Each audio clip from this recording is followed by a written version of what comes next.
औज़ुबिल्लाहि मैं बिस्मिल्लाहिर्रहमानिर्रहीम। नाज़रीन, एक नई वीडियो के साथ हाजिर खिदमत और उम्मीद करता हूँ आप मेरी इस वीडियो को उसी तरह पसंद करेंगे, शेयर करेंगे और कमेंट्स बॉक्स में जाके कमेंट्स करेंगे जिस तरह मेरी पिछली तमाम वीडियोस को आप लोगों ने पसंद किया और कमेंट्स बॉक्स में जाके कमेंट्स किए। नए आने वाले के लिए खुश आमदीद, वेलकम और साथ रिक्वेस्ट कि मेरे चैनल को सब्सक्राइब करें, बेल आइकन को टच करें और ऑल को टच करें ताकि मेरी तमाम वीडियोस का नोटिफिकेशन बराह रास्त आप लोगों तक पहुंच सके और आप मेरी वीडियो से मुस्तफ़ीद हो सकें। साथ रिक्वेस्ट के कमेंट्स बॉक्स में जाके ज़रूर कमेंट्स करें और कमेंट्स बराए इस्लाह, तनकीर बराए इस्लाह होनी चाहिए, जिससे मैं ज़रूर फॉलो करता हूँ और कोशिश करता हूँ मैं उस पर पूरा उतरने की और अपने बेहतरी लाने की और अपने वीडियो में बेहतरी लाने की।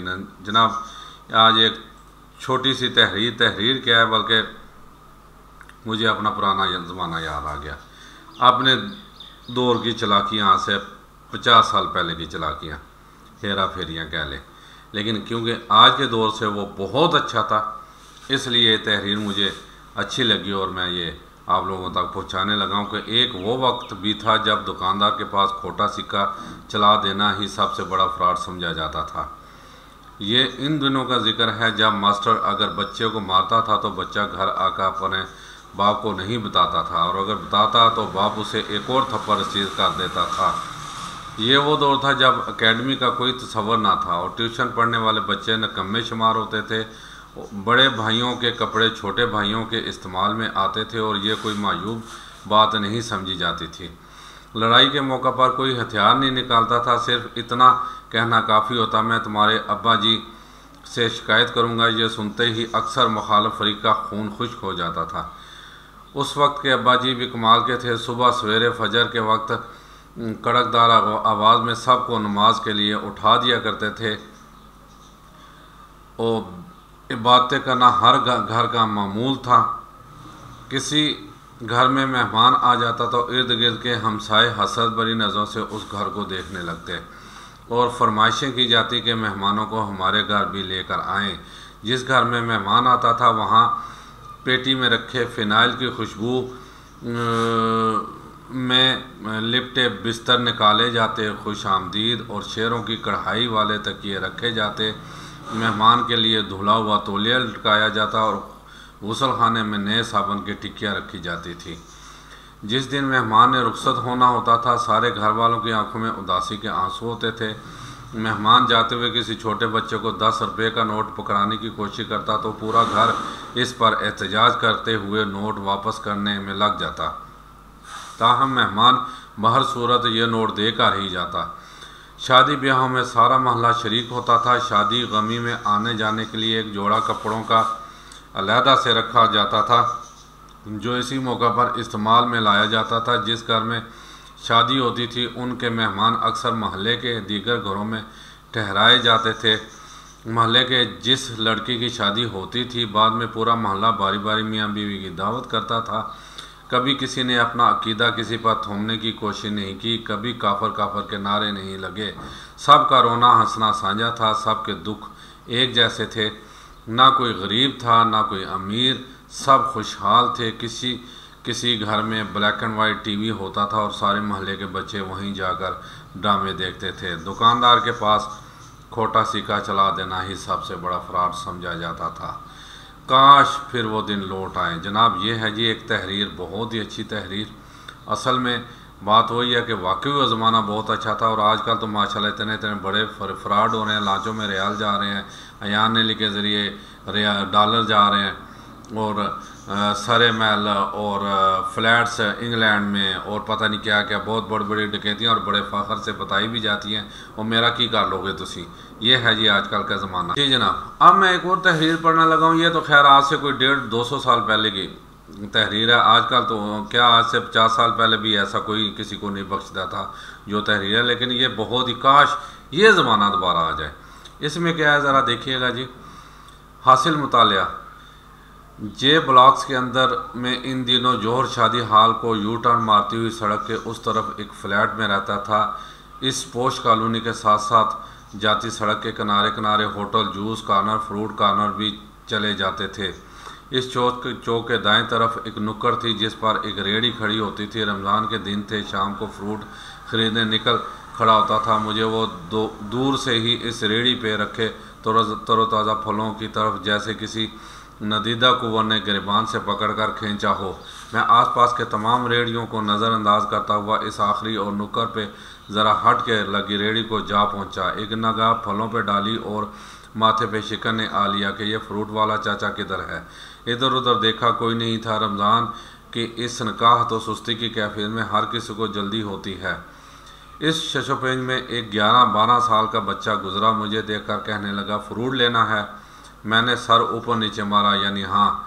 वो चहका, तो ले लो चाचा, रेडी पे नहीं आता, ये देखो बोर्ड लिखा हुआ है। मैंने घूम के आगे आकर देखा तो वाकई एक छोटा सा बोर्ड रेडी की छत से लटक रहा था। इस पे लिखा था, मोटे मार्कर से लिखा हुआ था, घर में कोई नहीं, मेरी 80 साल की माँ फालिज ज़दा है, मुझे हर आधे घंटे में 3 मरतबा खुराक और इतनी ही मरतबा उसे हाजत करानी पड़ती है। अगर आपको जल्दी नहीं है तो अपनी मर्ज़ी से फ्रूट तोलकर इस रैगज़ीन गत्ते के नीचे पैसे रख दीजिए।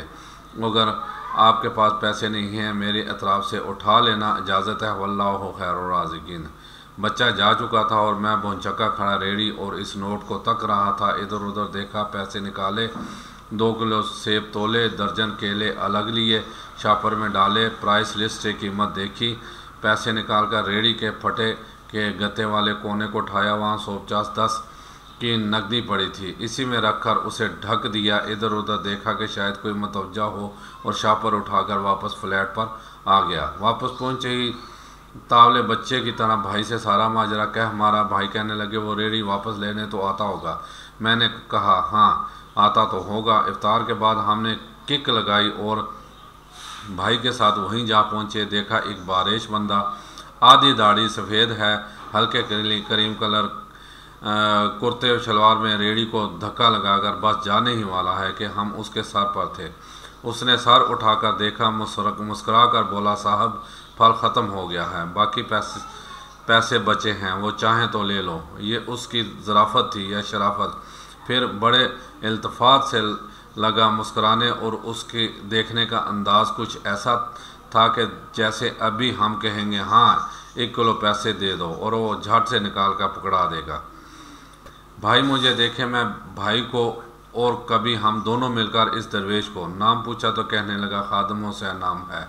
इस नोट की तरफ इशारा किया तो वो मुस्कुराने लगा, लगता है आप मेरे साथ गपशप के मूड में हैं। फिर वो अंसार पूछा, चाय पियेंगे? लेकिन मेरे पास वक्त कम है, और फिर हम सामने ढाबे पे बैठे थे। चाय आई, कहने लगा, 3 साल से अम्मा बिस्तर पे है, कुछ नफसियाती सी भी हो गई है और अब तो मफलूज भी हो गई है। मेरा आगे पीछे कोई नहीं है, बाल बच्चा भी नहीं है, बीवी मर गई है, कुल बचा के अम्मा और अम्मा के पास मैं हूँ। मैंने एक दिन अम्मा से कहा, अम्मा तेरी तीमारदारी का तो बड़ा जी करता है। मैंने कान की लो पकड़ कर कसम ली, फिर हाथ जेब दस्तरस में भी कुछ ना है कि तेरी शायाना तेरे तमाम और रहन सहन का बंदोबस्त भी करूं, है कि नहीं? तो मुझे कमरे से भी हिलने नहीं देती, कहती है तो जाता है तो जी घबराता है, तो ही क्या करूं? अब क्या गैब से उतरेगा भाजी रोटी? ना मैं बनी इसराइल का जना हूँ, ना तो कुछ मूसा की माँ है, क्या करूं? चल बता। मैंने पाँव दाबते हुए नरमी और इस लजाजत से कहा, जैसे ऐसा कहने से वाकई वो अनपढ़ ज़ईफ़ कुछ जावदानी सी बिखेर देगी। हामती कामती हुई उठी। मैंने झट से तकिया ऊंचा करके उसकी टेक लगवाई और वो रेशेदार गर्दन से चचरती आवाज़ में दोनों हाथों का प्याला बनाकर उसने खुदा जाने कायनात के रब से क्या बात करी। हाथ गिरा कर कहने लगी, तू रेडी वहीं छोड़ आया कर, तेरा रिस्क तुझे इसी कमरे में बैठ कर मिलेगा। मैंने कहा, क्या बात करती है अम्मा, वहाँ छोड़ कर आऊँ तो उचक्का 100 चोरी के दौरे हैं, कौन लिहाज करेगा? बिना मालक के कौन आएगा? कहने लगी, तू फजर को छोड़कर आया, बस बकबर नहीं कर, शाम को खाली ले आया कर, तेरा रुपया जो गया तो अल्लाह से पाई मैं खालदा सुरैया वसूल दूंगी। 2.5 साल हो गए हैं भाई, सुबह रेड़ी लगा जाता हूँ, शाम को ले जाता हूँ, लोग पैसे रख जाते हैं, फल ले जाते हैं, धेला ऊपर नीचे नहीं होता, बल्कि कुछ तो ज़्यादा रख जाते हैं। अक्सर तखमीना नफ़ा लागत से 300-400 ऊपर ही जा निकलता। कभी कोई अम्मा के लिए फूल रख जाता है, कोई पढ़ी लिखी बच्ची परसों पुलाव बना कर रख गई, नोट लिख गई अम्मा के लिए।